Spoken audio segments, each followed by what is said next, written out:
సినిమాలు చేస్తూ కూడా 'ఆదిత్య 369లో మీకు కనిపించిన ఆ స్పార్క్ ఏంటి? అంటే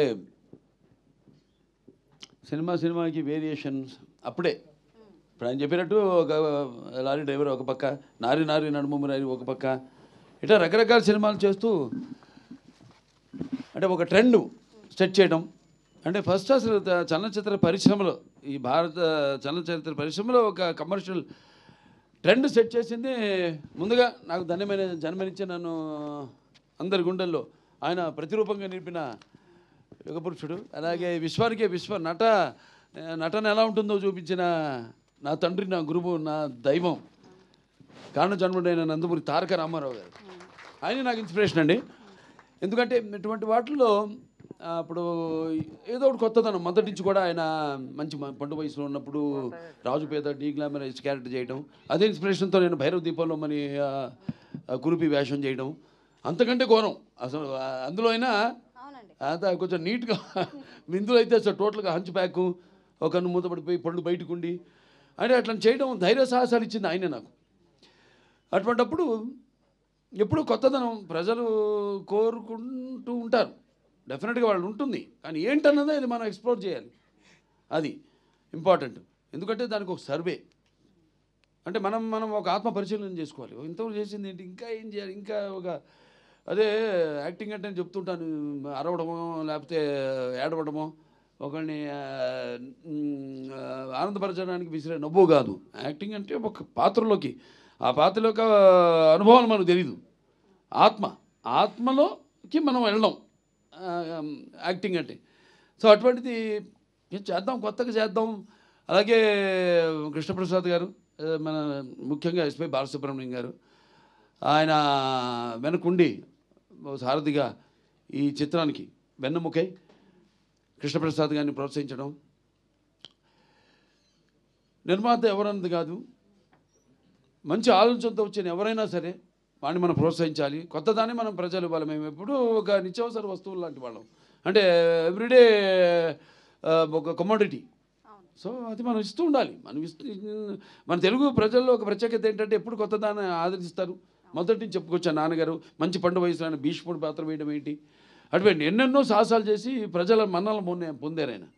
అంటే ఆయన ఒక 10-15 సంవత్సరాల ముందు ఆలోచించేవారు ఆయన.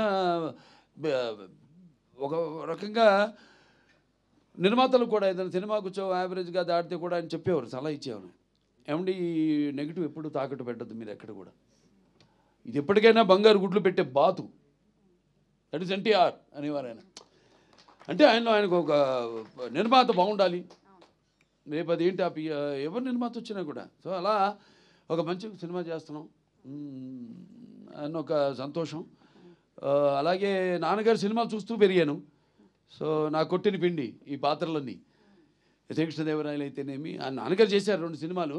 ఒకటేమో నాన్నగారు మన కిరణేశ్వరరావు కలిసి తలాన రామకృష్ణ.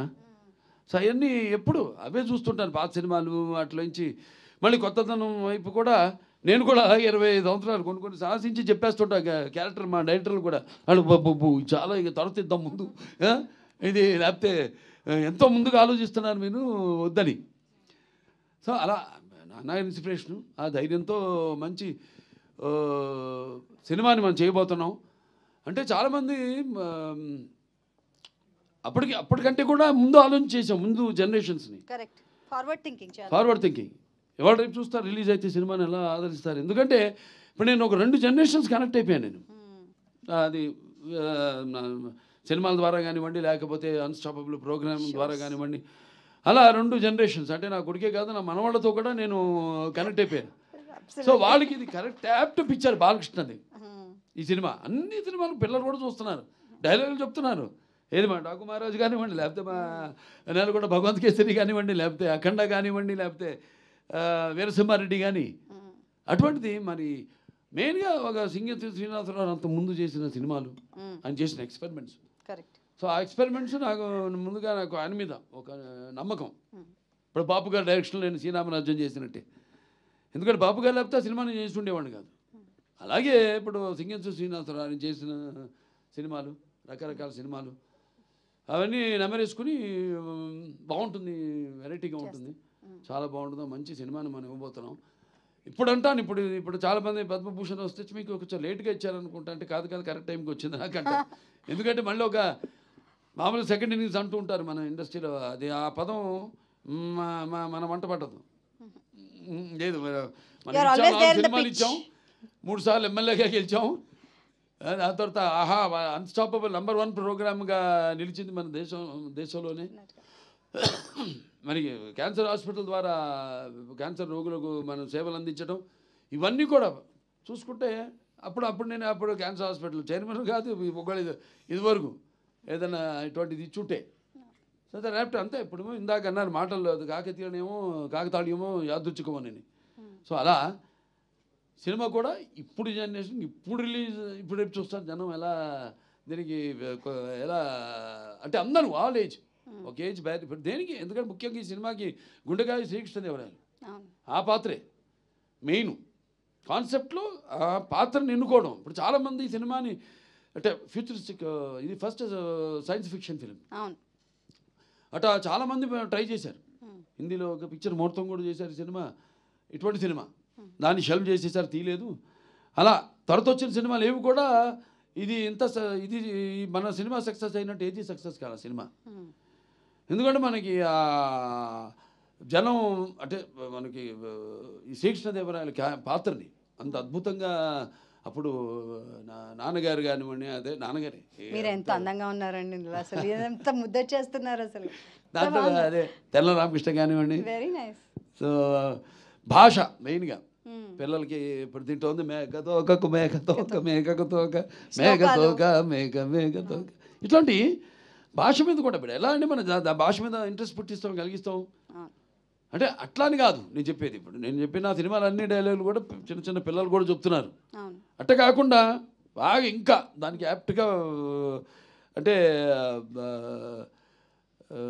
అంటే నేను అనేది విజువల్స్గా ఒక కాన్సెప్ట్గా కూడా ఇప్పుడు యూత్కి అంటే ఆ తర్వాత నెక్స్ట్ జనరేషన్ ఇది మామూలుగా టీవీలో చూసిన వాళ్ళని కాకుండా, లేకపోతే ఈ ఓటీటీలో చూసిన వాళ్ళని కాకుండా, ఓటీటీ లేదు టీవీలో, అలాగే ఇప్పుడు రేపు పెద్ద సినిమా చూస్తారు April 4th ఎలా ఉంటుందో బ్రహ్మాండంగా ఉంటుంది. అండ్ ఇళయరాజా గారి సంగీతం ఇందులో, అండ్ దీంట్లో చేసిన నటీనటులు ఎంతో మంది ఉన్నారు. ఇన్ఫాక్ట్ ముంబై నుంచి అప్పట్లో అదేంటి అమరేష్ పూరి గారు, టీను ఆనంద్ గారిని తీసుకొచ్చారు. అలాగే ఏదో బాబుమోహన్ గారు ఉన్నారు, దాంట్లో ఇంకా చలపతిరావు గారు ఉన్నారు, భరణి గారు ఉన్నారు, అన్నపూర్ణమ్మ గారు ఉన్నారు, అన్నపూర్ణమ్మ గారు, మోహిని హీరోయిన్. అప్పుడు పుస్తకం తెచ్చుకుని చదువుకుంటుండేది. ఏంటమ్మా పుస్తకం తెచ్చి చదువుకుంటున్నా అంటే ఎగ్జామ్ ఏది ఇప్పుడు 11th మెట్రిక్ అనుకుంటా, +1. అలా తరుణ్ ఉన్నారు, రాశి చిన్న చిన్న పిల్లలు వాళ్ళు, చాలా మంది నటీనటులు అండ్ సంగీతం ఇళయరాజా గారు సంగీతం మాస్టర్ ఇళయరాజా గారు. అలాగే ఈ సెంచరీలు కొట్టి పిక్చర్ ట్రైలర్లు కూడా పెట్టడం ముందే అదే సార్ పాటకి మీరే నిర్వచనం. సెంచరీలు కట్టే వయసు కానీ బౌండరీలు దాటే మనసు. మనకి మంచి క్లాస్ సాంగ్, చాలా మంచి పాట, అన్ని అద్భుతమైన పాటలు, పద్యాలు. అవును, జానములే మరి వీణములే జిగ్గి గారి చేత పాటించటం అప్పుడు. అలాగే అయ్యాన్ని పాత సినిమాలు ఆయన గుర్తుకొస్తూ ఉంటాయి. అంటే నాన్నగారు రాజేశ్వరరావు చేసే రామకృష్ణ అయితేనేమి, మహామంత్రి తిమ్మరసు, అవన్నీ చూస్తూ పెరిగాము. కాబట్టి నేను చెప్పిన ఒక పాత్రలోకి వెళ్ళినప్పుడు అంతే ఆ పాత్ర ఆవహిస్తుంది అంతే. అది పర్సనాలిటీలోంచి కూడా చూస్తుంటాడు తేడా. రెండింటికి కృష్ణదేవరాయలకి మామూలు కృష్ణకుమార్ పాత్రకి ఉన్న పర్సనాలిటీలో కూడా తేడా వచ్చేస్తుంది. అది ఆటోమేటిక్గా, అది నాకు తెలియదు. అది ఆ పాత్రల్లోకి వెళ్ళాకే ఆ పాత్ర మనం చేస్తుంది నన్ను అంతే. ఒక నేలకొండ బలభంగ కేసులు అయితేనేమి, లేకపోతే ఓ డాకు మహారాజ్ అయితేనేమి. సో ఎలా ఫీల్ అవుతున్నారు సార్ ఇప్పుడు? అంటే 30 ఏళ్ల తర్వాత April 4th ఇది రిలీజ్ అవుతోంది. ఇది ప్రీ రిలీజ్ ఫంక్షన్ అంట. ప్రీ రిలీజ్ కాదు, it's not re release, it's pre release. చిరస్థాయిగా మన చలనచిత్ర పరిశ్రమలో కొన్ని సినిమాల పేర్లు చెప్పుకుంటాం మొదటి నుంచి. మాయాబజారనో, లేకపోతే మన నాన్నగారి సీతారామ కళ్యాణం, లేకపోతే శ్రీకృష్ణ పాండవ్యం, అలా కొన్ని సినిమాలు ఉన్నాయి. ఆ సినిమా కోవలో నిలిచిపోయే సినిమా ఆదిత్య 369. దీని సీక్వెల్ కూడా రెడీ అయిపోయింది, వావ్ మొదలు పెట్టేస్తాం. ఇంకా మొదలు పెడితే అంతే. నాకేంటంటే ఒకసారి మొదలు పెట్టేస్తే కృష్ణప్రసాద్ గారు కూడా ఆయన్ని ముఖ్యంగా మెచ్చుకోవాలి. ఎన్నో వ్యయప్రయాసాలు కూర్చి అసలు కాన్సెప్ట్ రావడం, ఒక సినిమా అంతకుముందు నిర్మాత అంతే ఆయన. శ్రీదేవి మూవీసు, అనిత గారు ప్రెజెన్స్, ఎస్పి బాలసుబ్రహ్మణ్యం గారు ప్రెజెన్స్, ఆవిడ నిర్మాత. స్టేట్ బ్యాంక్ ఆఫ్, అది ఎంత ధైర్య సాధనలు అసలు. అంత అద్భుతమైన సింగింతో శ్రీనివాసరావు. ఇప్పటికీ చూశారుగా 94 ఏళ్ళు ఎలా మాట్లాడుతాను ఆయన. నన్ను అడుగుతుంటారు అప్పుడప్పుడు, ఏంటి బాబు ఎప్పుడు మాట్లాడుతున్నా పార్ట్ 2 రెడీ డైరెక్ట్ చేసేయాలి అని. అండ్ ఈజ్ అప్డేటెడ్ వాటికి టెక్నిక్ అన్నిటికి కూడా ఈజ్ అప్డేటెడ్. వాటికి హ్యాట్స్ ఆఫ్. మొదలు పెట్టాలి తొందరగా, ఉంది కథ రెడీ. అంతే. నేను ఆయన కూర్చొని ఒక పాత్ర వేస్తాను అందులో. నేను ఆయన కూర్చొని అన్ని ఫైనలైజ్ చేసుకున్నాను. కానీ ఒక రాత్రిలో రెడీ చేసాం సబ్జెక్ట్ పార్ట్ 2. ఒక రాత్రికల్లా సబ్జెక్ట్ ఫైనలైజ్ అయిపోయింది, అంతా రెడీగా ఉంది. అది ఇంకా ఇప్పుడు ఉన్న టెక్నిక్ ఇప్పుడు చాలా నిజంగా వీళ్ళు మెచ్చుకోవాలి. ప్రసాద్ ఫిల్మ్ క్రాఫ్ట్స్ వాళ్ళని, కార్పొరేషన్ హ్యాట్స్ ఆఫ్. చాలామంది అతని నిద్రాహారాలు మాని ఒక మంచి సినిమా చేస్తున్నారు. టీం అన్నా అసలు వాళ్ళు ఒక 300 పైన, సుమారుగా 300-350 మంది అందరూ వాళ్ళు ఇది ఒక మంచి సినిమా చేస్తున్నాం మనం. చిరస్థాయిగా దీన్ని ఎలాగైనా నిలబెట్టాలి ఈ సినిమాని. చలనచిత్ర కేవలం మన తెలుగు చలనచిత్ర పరిశ్రమలోనే కాదు, భారత చలనచిత్ర పరిశ్రమ దీన్ని నిలబెట్టాలని పాప అర్నిషాలు కష్టపడి ఒకే ఒక ప్రింట్ దొరికింది. అప్పుడు ఇదంతా లేదు, డిజిటలైజ్ చేయడం. తర్వాత 2006లోనో 2008లోనో వచ్చింది అప్పుడు అది. అప్పుడు మేము గ్రాఫిక్స్ ఎలా వాడలేదు, యూమాటిక్ టెక్నిక్ వాడాం. చాలా కొత్త ఇప్పుడు వాళ్ళకి నేర్చుకోవాలి, ఖర్చు చాలా తగ్గించుకోవాలి సినిమా అన్నది. నిజంగా మనం వాడిన టెక్నిక్ ముందు గ్లాసు పెట్టి కబీర్లాలు, దానికేమో మ్యాట్ పెయింటింగ్ కాకుండా మళ్ళీ బుక్స్లోంచి ఫోటోగ్రాఫ్స్ కానీ కట్ చేసి అవన్నీ అంటించి మళ్ళీ దానికి మినియేచర్సు ఇవన్నీ రోజుకు 2 షాట్లు తీసేవాళ్ళం. టాక్ డిస్మాంటిల్ చేసేసి అప్పుడు క్లోజప్స్, మిడ్ షాట్స్ తీసుకునేవాళ్ళం. చాలా అంటే చాలా 3 కెమెరామెన్లు దీనికి, శ్రీరామ్ గారు, అలాగే మన విఎస్ఆర్ స్వామి గారు. అందుకే ఆ తేడా కనపడుతుంది మనకి. అంటే కన్వెన్షనల్ ఫోటోగ్రఫీ, దాని తర్వాత లేటెస్ట్ బౌన్స్ ఫోటోగ్రఫీ ఏదైతే శ్రీరాము, పిసి శ్రీరాము లేకపోతే కబీర్లాల్ గారు వాడారు, అద్భుతం.